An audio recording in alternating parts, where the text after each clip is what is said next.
বুধবার প্রখর দাবদাহের মধ্যেও ভোট প্রচারে কার্যত ঝড় তুললেন দক্ষিণ মালদা তৃণমূল প্রার্থী শাহনাজ আলী রায়হান। এদিন তিনি মোথাবাড়ি বিধানসভার বিভিন্ন এলাকায় ভোট প্রচার করেন। মোথাবাড়ির তৃণমূল বিধায়ক তথা রাজ্যের মন্ত্রী সাবিনা ইয়াসমিনকে পাশে নিয়ে তিনি হুটখোলা গাড়িতে চেপে একের পর এক এলাকা চষে বেড়ান। প্রত্যন্ত গ্রামগঞ্জে রোড শো করেন। এলাকার সাধারণ ভোটারদের সঙ্গে জনসংযোগ তৈরি করে তাদের কাছে তৃণমূল প্রার্থী হিসাবে ভোট প্রার্থনা করেন। দক্ষিণ মালদার তৃণমূল প্রার্থী জানান, প্রচারে খুব ভালো সাড়া পাওয়া যাচ্ছে। প্রচণ্ড দাবদাহের কারণে রোড শো দেখতে সাধারণ মানুষের ঢল না নামলেও বহু মানুষ এগিয়ে আসছেন, কথা বলছেন। বিজেপিকে হারাতে তৃণমূলকে ভোট দেওয়ার ব্যাপারে আশ্বস্ত করছেন। তাই জয়ের ব্যাপারে তিনি যথেষ্টই আশাবাদী। আজকে মোথাবাড়ি বিধানসভার বিভিন্ন এলাকায় আমি ঘুরলাম এবং এখানে আমরা রোড শো করলাম। রাস্তার দুধারে লোকেরা আমাদেরকে ভোট জানালেন, তারা আমাদের কথা শুনলেন এবং তাদেরকে আমরা এই আশ্বাস দিলাম যে তৃণমূল কংগ্রেসই বিজেপিকে হারাতে পারে। তারা ভোটটা যেন আমাকে দেয়। কেমন সাড়া পাচ্ছেন? ভালো উদ্দীপনা পাচ্ছি। গরম আছে, লোকের 40-এর ওপর তাপমাত্রা, ফলে সেভাবে তার লোক রাস্তার দুধারে ঢল নামা সম্ভব না এত গরমে, কিন্তু তারপরে প্রচুর লোক বেরিয়ে আসছে। এটা থেকে আমরা অভিভূত যে এত গরম দাবদাহ উপেক্ষা করে অনেক লোক আমাদেরকে অভ্যর্থনা জানাচ্ছেন। অন্যদিকে দক্ষিণ মালদার তৃণমূল প্রার্থী শাহনাজ আলী রায়হানের সমর্থনে নির্বাচনী সভা অনুষ্ঠিত হয় মোথাবাড়ির সাটাঙ্গাপাড়ায়। সভায় হাজির ছিলেন রাজ্যের দুই মন্ত্রী গোলাম রাব্বানী ও সাবিনা ইয়াসমিন। এছাড়াও ছিলেন একাধিক স্থানীয় তৃণমূল নেতৃত্ব। তারা সকলে মিলে দলীয় প্রার্থীর সমর্থনে ভোট প্রচার চালান।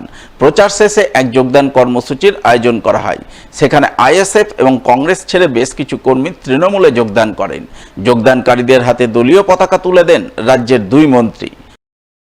বাবু 18 বছরে একটা দিন আমাদের মালদার মানুষের জন্য একটা মুখের আওয়াজ পার্লামেন্টে করলো না, কোনোদিন না।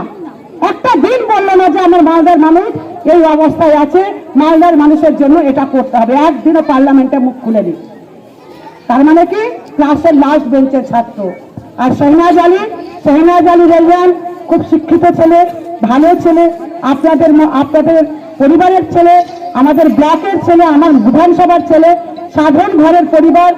সে আজকে লোকসভায় দাঁড়িয়েছে, প্রতিবাদী ছেলে।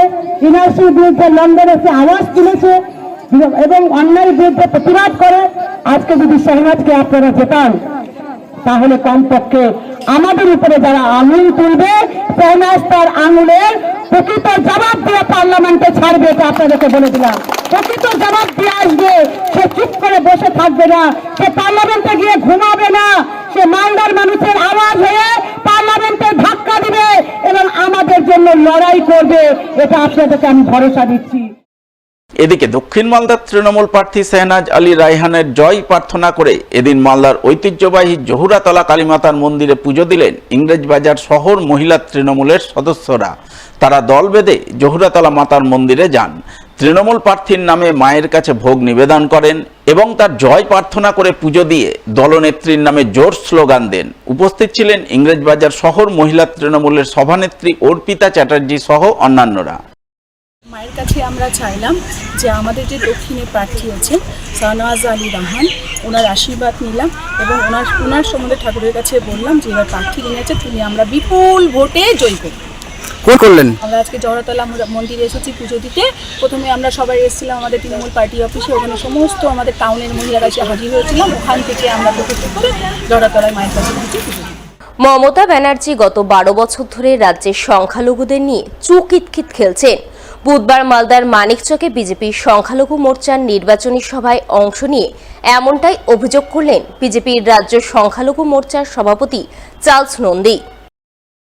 আসন্ন লোকসভা নির্বাচনে সংখ্যালঘু অধ্যুষিত দক্ষিণ মালদা লোকসভা আসনে সংখ্যালঘুদের সমর্থন পেতে বুধবার বিজেপির পক্ষ থেকে মানিকচকে এক নির্বাচনী সভা করা হয়। বিজেপির সংখ্যালঘু মোর্চার এই সভায় হাজির ছিলেন বিজেপির সংখ্যালঘু মোর্চার রাজ্য সভাপতি চার্লস নন্দী। এছাড়াও উপস্থিত ছিলেন বিজেপির দক্ষিণ মালদার সাধারণ সম্পাদক গৌরচন্দ্র মণ্ডল সহ আরও অনেকেই। সভায় উপস্থিত নেতৃত্ব সংখ্যালঘুদের তৃণমূলের বিরুদ্ধে বিজেপিকে ভোট দেওয়ার ব্যাপারে উৎসাহিত করেন।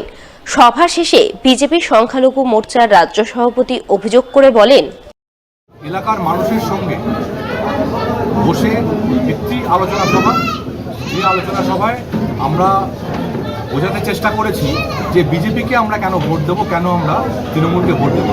একটা কথা মনে রাখতে হবে যে মমতা ব্যানার্জি ছোটবেলায় কালীঘাটের বাড়িতে বসে যেভাবে পাড়ায় চুকিতকিত খেলতেন, সেভাবেই সংখ্যালঘুদের নিয়ে উনি গত 12 বছর ধরে চুকিতকিত খেলেছেন। সংখ্যালঘুদের জন্য মমতা ব্যানার্জি কিচ্ছু করেন। সংখ্যালঘুদের জন্য মমতা ব্যানার্জি একটি কাজই করেছেন, তাদের ভোট ব্যাংক হিসেবে ব্যবহার করেছেন। এটা আমি বলছি না, এটা সংখ্যালঘুরা মনে রাখবেন। ভারতবর্ষের যত সংখ্যালঘু আছে, পশ্চিমবঙ্গের সংখ্যালঘুরা মনে রাখবেন এখানে সবচেয়ে পিছিয়ে। এ কথা আমি বলছি না, এই কথা বলছেন নোবেলজয়ী অর্থনীতিবিদ প্রফেসর অমর্ত্য সেন। মুসলিমরা এখানে গড় আয় তাদের হচ্ছে 2 থেকে 3 হাজার টাকা মমতার আমলে।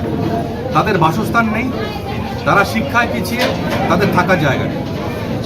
যে প্রথম কথা বলে রাখি যে এবারে 2024-এর যে নির্বাচন, সেখানে মুসলমান সমাজ ঠিক করেছে আর মমতাকে একটি ভোটও নয়, no vote to Mamata, no vote to চোর মমতা। মালদায় আগামী 7ই মে লোকসভা নির্বাচনের ভোট গ্রহণ, তাই আসন্ন নির্বাচনকে পাখির চোখ করে আগামী 5ই মে প্রচারের শেষ দিনে মালদায় আসছেন কংগ্রেসের সর্বভারতীয় সভাপতি মল্লিকার্জুন খাড়গে। তিনি দক্ষিণ মালদার কংগ্রেস প্রার্থী ঈশা খান চৌধুরীর সমর্থনে নির্বাচনী সভা করবেন সুজাপুর হাতিমারি ময়দানে। বুধবার মালদা জেলা কংগ্রেস কার্যালয় হায়াত ভবনে সাংবাদিক সম্মেলন ডেকে এমনটাই জানালেন প্রদেশ কংগ্রেসের সাধারণ সম্পাদক আব্দুল সাত্তার, জেলা কংগ্রেস সভাপতি আবু হাসান খান চৌধুরী সহ অন্যান্যরা। 5 তারিখে যেদিন প্রচারের শেষ দিন, সেদিন মালদা দক্ষিণে প্রচারের জন্য আসছেন ভারতীয় জাতীয় কংগ্রেসের মাননীয় সভাপতি শ্রী মল্লিকার্জুন খাড়গে। সকাল 11টায় সুজাপুর হাতিমারির মাঠে এই প্রোগ্রামটা হবে, প্রচারটা করবে। কারণ অনেকেই ধারণা করেছিলেন বা অনেকের মনে হয়েছিল যে পশ্চিমবঙ্গে সর্বভারতীয় কংগ্রেসের নেতৃত্ব কেউ আসবে না। কাগজ আপনি বলছে যে ঈশা খানের ভোট দেওয়ার একটা যে ট্রেন্ড হয়, সেই ট্রেন্ডটা খুব ভালো। তো ইলেকশন বাগানে লওয়া যাবে কি হবে, কিন্তু ট্রেন্ডটা লোকের মুখে পাবলিক সাধারণ লোকেরা এবং এই লোকেরা ভোটে বলছে যে ঈশা খানকে এগুলোকে ভোট দিলে এই ভোটের ব্যাপার কি হবে না। নর্মালি এর আগে প্রতিদ্বন্দ্বী ছিলেন আমাদের বিজেপি, এখন কি হবে,